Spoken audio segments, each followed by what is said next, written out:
Boleh? Jadi awal dari tuan.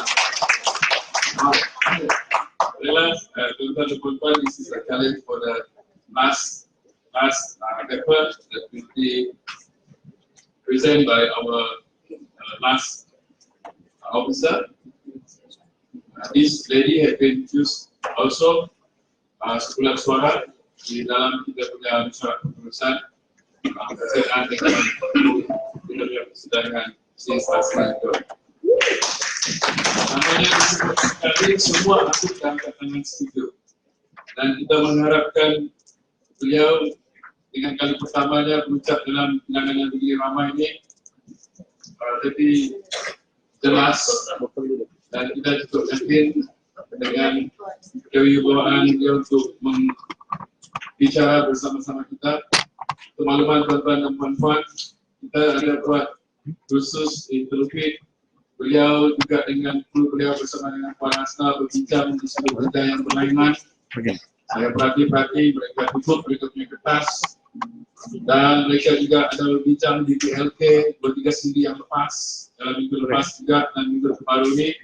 I also going to the BLK because they are using my room, BLK, dengan latihan.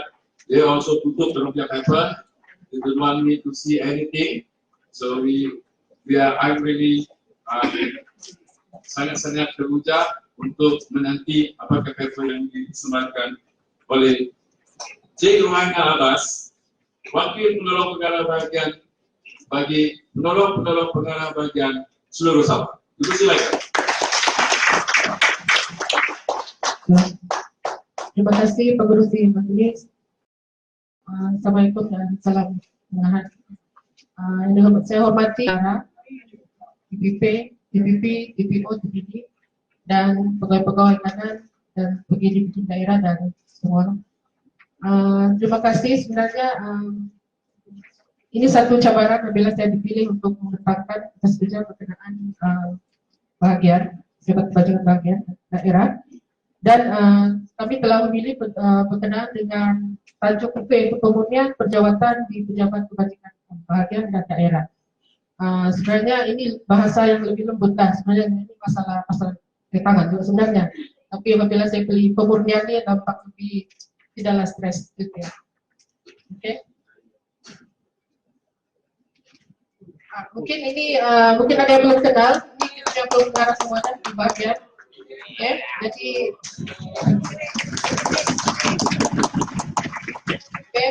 nampak jelas di situ campaign senior nampak lebih santai dan junior lebih nampak formal. Jadi itu perbezaan lah kan. Nampak skema sedikit. Oke.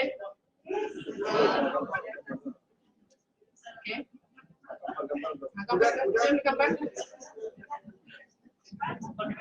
Oke, sebelum sudah digambar, oke. Sebelum saya membentangkan ini, saya ingin mengatakan juga lah. Oke, ini saya punya sebab di sini ramai yang bukan pertama kali jumpa, tidak pernah juga. Jadi ini saya punya pengalaman sebenarnya di JPKL lah. Saya baru 11 tahun di Blackmart di sini.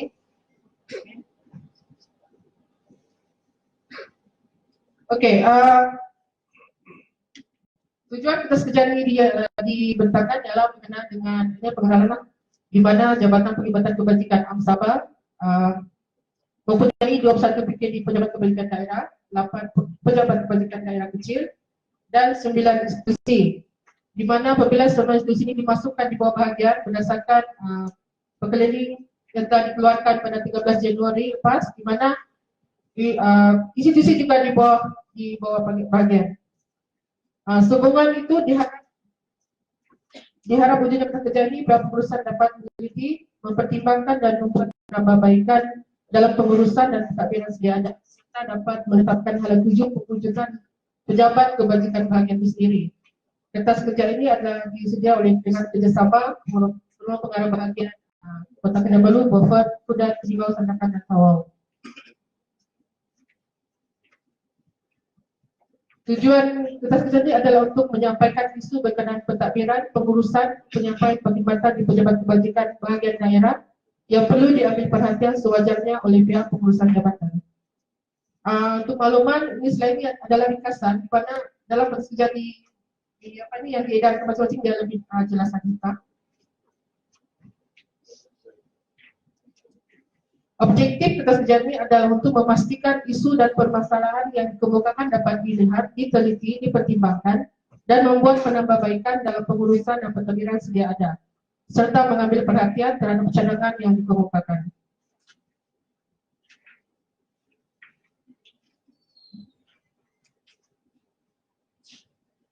Oke, ini antara 3 isu yang kami bersama untuk membentangkan pada hari ini, yaitu pertama, keperluan penempatan pegawai pembangunan masyarakat S41 Persekutuan di PKB Peningau dan Kudat, keperluan penempatan pegawai kebajikan pegawai pembangunan masyarakat S29 Negeri di PKB KK Sandakan Peningau dan Kudat, dan juga beban tugas pegawai kebajikan daerah yang pada masa yang sama menjalankan tugasan pegawai pelindung, pegawai akhlak, pegawai perlintasan, naskah pusat jagaan dan pengawasan. Ini sebenarnya saya berterima kasih kepada Puan Monia, di mana isu ini adalah yang antara yang sama kami bincangkan.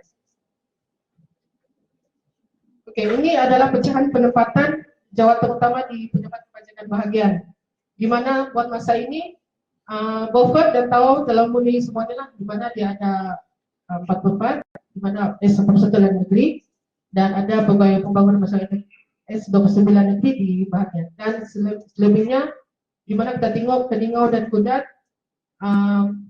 kurang ni kiraman mention lah, so, tidak ada yang dapat tempat kurang, utamanya pegawai pembangunan masyarakat S41 Persekutuan. Di mana kita mau bincangkan di sini,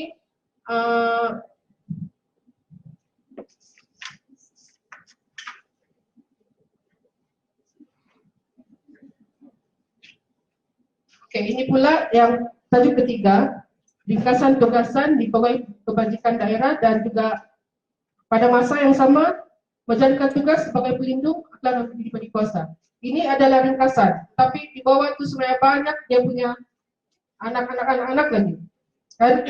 Jadi di dalam kertas kerja itu saya ada terangkan di situlah dia punya apa ini yang lebih detail, tetapi tuan dan puan dapat nampak dia punya beban tugas di situ.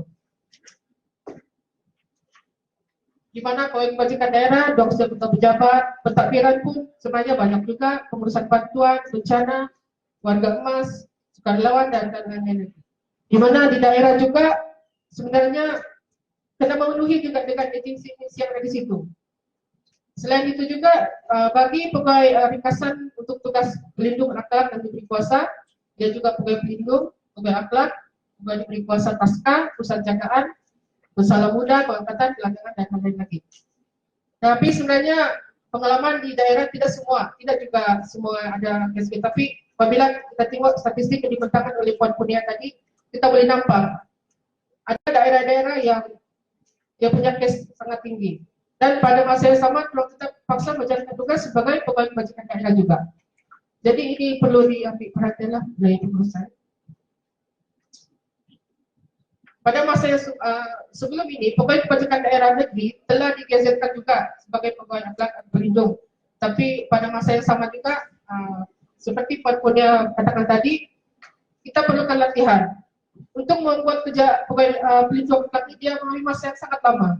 Dia perlu penelitian dan kadang-kadang pegawai kebajikan yang tingkat negeri ini dia perlu banyak latihan sebenarnya untuk membuat tugas-tugas ini. Oke, ini keperluan penempatan pegawai pembangunan masyarakat S41 Persekutuan di Kudat dan bertanggung jawab menyelia urusan berkaitan dengan pentadbiran, keuangan, perkhidmatan yang berkaitan dengan persekutuan untuk urus tadbiran vision. Sebenarnya banyak benda-benda perkara-perkara terutama persekutuan ini sebenarnya banyak dia punya, ada sistem sendiri. Diorang ada FGMAS, peraturan semua kan. Jadi sebenarnya kita perlukan di dua bahagian ini perlukan pegawai pembangunan S41 ini untuk membantu khususnya tugas-tugas berkaitan dengan persekutuannya tadbiran. Oke, keperluan penempatan pegawai pembangunan masyarakat S29 di negeri di Kota Kinabalu, Sandakan, Sandakan, Kudat dan Peningau, Ianya bertanggung jawab mendorong PBB, khususnya berkaitan dengan operasi negeri yang melibatkan pengurusan pentadbiran dan keuangan serta pelaksanaan perkhidmatan negeri. Dan ada kaitan juga buat masa ini pun apabila ada berlaku perubahan catat organisasi itu di mana institusi juga berada di bawah tanggung jawab PBB. Jadi ini nampak tanggung jawab ini semakin bertambah.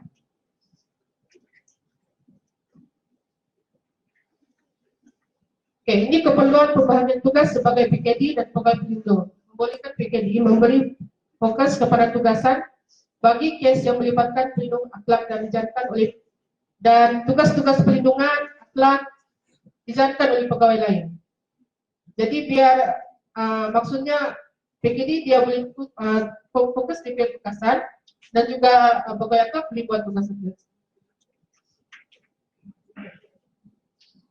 Oke, ini cadangan penambahbaikanlah. Pertama mendapatkan itulah S41 seperti yang saya katakan tadi Lingkungan Kudat, mendapatkan PPMS S29 negeri di Kota Kinabalu, Sandakan, Lingkungan Kudat, dan setiap daerah diletakkan pegawai pembangunan masyarakat S29 negeri dan persekutuan. Ini antara cadangan lah. Saya pahami memang keadaan ini memang bukan mustahil, tapi sukar untuk dipenuhi. Tapi ini kita hanya cadangkan saja. Oke. Rumusannya ialah di mana apabila ada pembagian tugasan ini, tugasan lebih tersusun dengan adanya pembagian tugas yang jelas dan sekaligus dapat meningkatkan kualiti penyampaian perkhidmatan serta urus takbir yang lebih cepat. Contohnya kita paham pegawai kebajikan daerah dengan tugasan dan pegawai akhlak ini dia memerlukan contoh buat laporan sosial. Kadang-kadang orang boleh buat, tapi akhirnya kerja itu tidak berkualiti sebab terlalu banyak tugasan lain yang perlu dibuat. Nah, saya sudah akhiri juga, mungkin tidak lama. Jadi ini ada pantun yang mungkin boleh baca sendiri. Oke, sudah makan sudura ditambah lada nama sedap. Kerjasama muafakat ditambah erat ke arah perkhidmatan yang lebih mantap.